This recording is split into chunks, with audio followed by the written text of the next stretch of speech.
আমাকে বাঁচাও, আমি পানিতে পড়ে গেছি, আমি সাঁতার জানি না।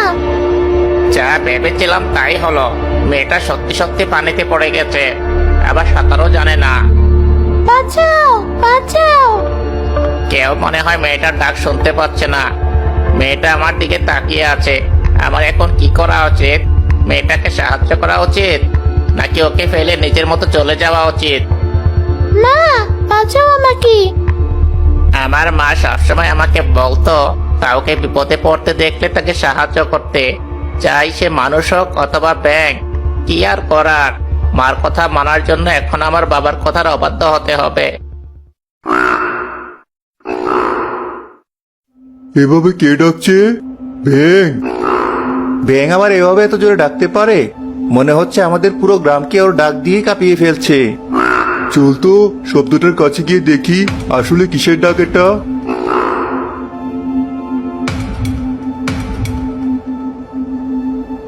ওই দেখ, পুকুরের পানিতে কেউ মনে হয় জোরে জোরে হাত পা নাড়াচ্ছে। আরে, এ তো দেখছি ছোট একটা মেয়ে, পানিতে পড়ে গেছে মনে হয়, সাঁতরিয়ে উঠতেও পারছে না। তাড়াতাড়ি মেয়েটাকে পানি থেকে ওঠা। ফিহা না মেয়েটা?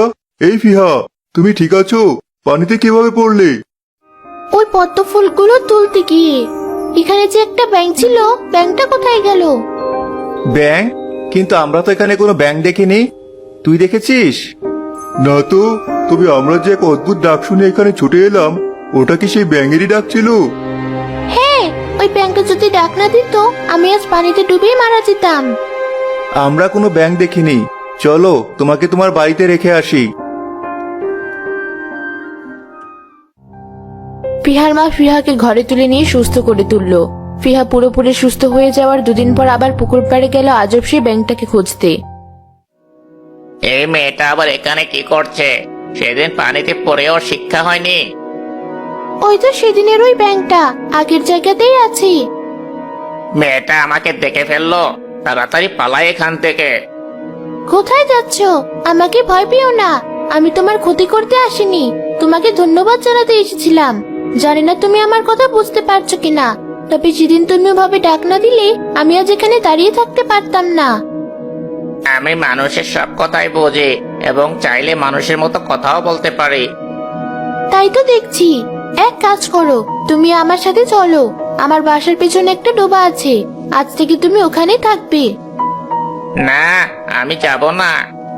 চিন্তা করো না, তুমি তোমার পুরো পরিবার নিয়েই ওখানেই থাকতে পারবে, কেউ কিছু বলবে না। আমি কোনো মানুষের আশেপাশে থাকি না। আগে আমরা সবাই মিলে এক মানুষের বাড়ির পাশেই থাকতাম, কিন্তু একদিন বৃষ্টি হওয়ার আনন্দে আমরা সবাই ভুলে ডাকাডাকি করে ফেলেছিলাম। এরপর সেই বাড়ির মানুষজন আমাদের ডাক শুনে ভয়ে আমার পুরো পরিবারকে মেরে ফেলে। আমি অনেক ছোট ছিলাম বলে বেঁচে যাই। বাবা মারা যাওয়ার আগে আমাকে বলে যায় আমি যেন ভুলেও কোনোদিন আর না ডাকি। কিন্তু তুমি যদি সেদিন না ডাকতে, তাহলে আমাকে কেউ বাঁচাতে আসতো না। তুমি যদি এভাবে ডেকে মানুষের উপকার করো, তাহলে দেখবে মানুষ একদিন নিজের ভুল বুঝতে পেরে তোমাকে আপন করে নেবে, তোমার ডাককে ভয় পাবে না। অযথা এত কথা বলে লাভ নেই, আমি তোমার সাথে যাব না। আচ্ছা, না গেলে তবে তোমার কোনোদিন সাহায্যের দরকার হলে আমাকে ডেকো। তুমি যেমন আমাকে আমার বিপদে সাহায্য করেছিলে, আমিও তেমন তোমাকে সাহায্য করতে চাই। ঠিক আছে। ব্যাঙ ফিহার সাথে কথা বলার 2 দিন পর টের পেল গ্রামে খুব শীঘ্রই একটা বড় ধরনের ঝড় হতে চলেছে। অন্য ব্যাংকগুলো মনে হয় সব পালিয়েছে। আমি কি ডাক দিয়ে গ্রামের মানুষকে সতর্ক করে দেব ঝড়ের ব্যাপারে? কিন্তু ওরা কি করে বুঝবে? থাক, ওরা বুঝুক আর না বুঝুক, মা আর মেয়েটা বলেছে সবাইকে সাহায্য করতে, তাই আমি এক ডাক দিয়ে এখান থেকে চলে যাব।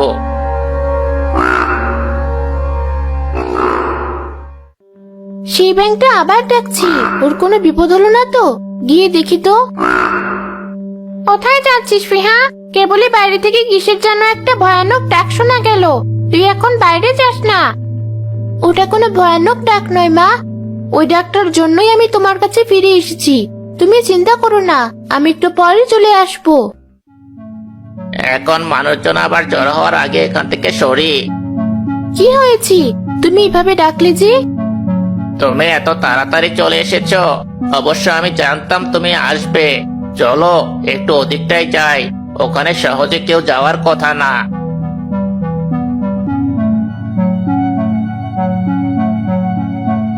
আসলাম, এবার বলো কি হয়েছে? কাল এই গ্রামে অনেক ঝড় বৃষ্টি হবে, নদীও ভাঙতে পারে। তুমি সবাইকে সতর্ক করে দিও, তারা যেন তাদের গবাদি পশু আর ফসলগুলো উঁচু জায়গায় রাখে। ঠিক আছে, কিন্তু তুমি কোথায় আশ্রয় নিবে? আমি জানি আমি কোথায় গেলে সুরক্ষিত থাকব। তুমি যত দ্রুত সম্ভব গ্রামবাসীকে সতর্ক করে দাও। আর এই নাও, তোমার জন্য পাতা দিয়ে এই ছাতাটা বানিয়েছিলাম আমি। যত জোরে বাতাস আর বৃষ্টি হোক না কেন, এই ছাতার কিছুই হবে না। ছাতাটা অনেক সুন্দর, তোমাকে ধন্যবাদ। তুমি এখন যাও, আমি সবাইকে সাবধান করে দিচ্ছি। ফিহা, তুমি এখানে? একটু আগে অদ্ভুত একটা ডাক শোনা গেল। তোমাকে বাঁচানোর সময়ও এমন ডাক শুনেছিলাম আমরা। তখন তুমি একটা ব্যাঙ নাকি কিসের কথা যেন বলেছিলে। এখন বলতে পারবে ডাকটা কোথা থেকে আসলো? আমি তো এমনি তখন ভুলভাল বলেছিলাম, তবে ডাক শুনে আমার মনে হলো কাল পরশু গ্রামে ভয়ানক ঝড় বৃষ্টি হবে। হা হা হা হা, কি যে বলো না, ডাক শুনে বুঝে ফেললে ঝড় বৃষ্টি হবে? এমন সুন্দর আবহাওয়া এটা কখনোই সম্ভব না। ও নিজেই হয়তো কোনো বাঁশি টাসি বাজিয়ে এভাবে ডেকেছে। চলো সবাই, খামোকা নিজেদের সময় নষ্ট করলাম। তার পরের দিনই গ্রামে এক বিশাল ঝড় হলো। বিহারাবাদে প্রায় বাকি সবার গবাদি পশু আর ঘরে রাখা ফসল পানিতে ডুবে গেল।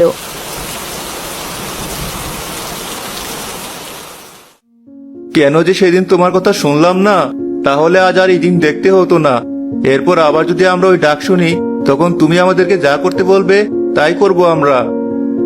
দেখুন সাধু বাবা, কথা নেই বার্তা নেই, হঠাৎ আচমকা এক ঝড় এসে সব শেষ করে দিল। আপনি বেশি করে এই গ্রামের উপর আপনার শুভ দৃষ্টি ফেলে যান। ওই তো সেই ডাক, তার মানে ব্যাঙ আবার ফিরে এসেছি। দাঁড়াও, আমরাও যাচ্ছি তোমার সাথে। না, আপনাদের কোথাও যেতে হবে না। আমি ওই ডাকটা কাছ থেকে শুনে এসে আপনাদের বলবো এই ডাকের কারণ কি। বাইরে হালকা বৃষ্টি পড়ছে এখনো, ব্যাঙের দেওয়া ছাতাটা নিয়েই বাইরে যাই। এই ব্যাঙ কোথায় ডাকছে? কত খুঁজেছি ওকে, এখানে কিভাবে আসলো? জানি না তো বাবা। এই ব্যাঙ তোদের গ্রামে এসেছে তোদের সর্বনাশ করতে। বাঁচতে চাইলে এই ব্যাঙের মুখ চিরজীবনের জন্য বন্ধ করে দে। এর আগেও কি এই ব্যাঙের ডাক শোনা গিয়েছিল এখানে? জি সাধু বাবা, এর আগে আরো 2বার শুনেছি মানুষ এই ব্যাঙের ডাক। একবার একটা মেয়ে যখন পানিতে ডুবে যেতে ধরেছিল, আর একবার ঝড়ের আগের দিন। এই ব্যাঙ ওর ডাক দিয়ে সবাইকে বিপদে ফেলেছে। যা করার তাড়াতাড়ি কর। এই চলো সবাই, সাধু বাবা আপনিও চলুন।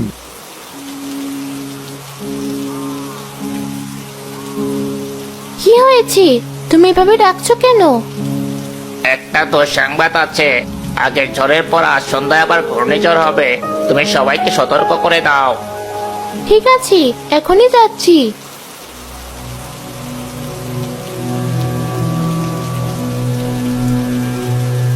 ওই তো ব্যাঙটা, জালটা ফেল তাড়াতাড়ি।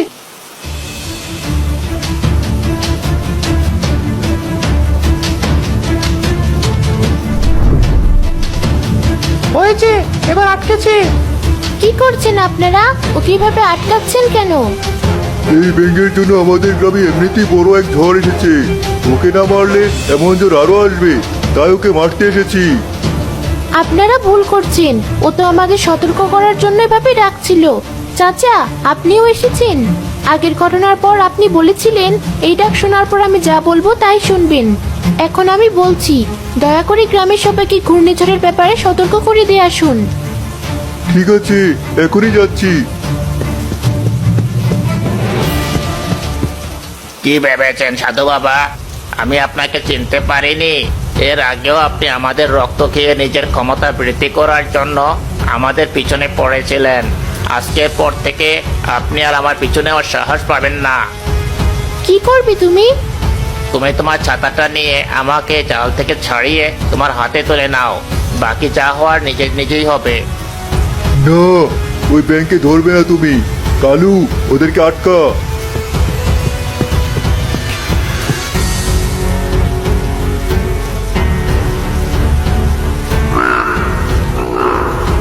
এ কি, ওই হতচ্ছাড়া ব্যাঙ আবার ওর বেসুরা গলায় ডাক শুরু করলো কেন?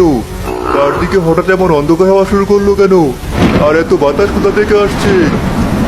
এই বাতাসটা আমাকে উড়িয়ে নিয়ে যাচ্ছে। গাছ থেকে ধরে আমি দাঁড়িয়ে থাকতে পারছি না, কেউ আমাকে বাঁচাও। ফিহা আর সেই আজব ব্যাঙ ছাতেরা নিয়ে ঝড়ের মধ্যেও দিব্যি দাঁড়িয়ে রইল, আর তাদের সামনে থাকা তিনজনকে ঘূর্ণিঝড়ের ভেতর উড়ে যেতে দেখলো।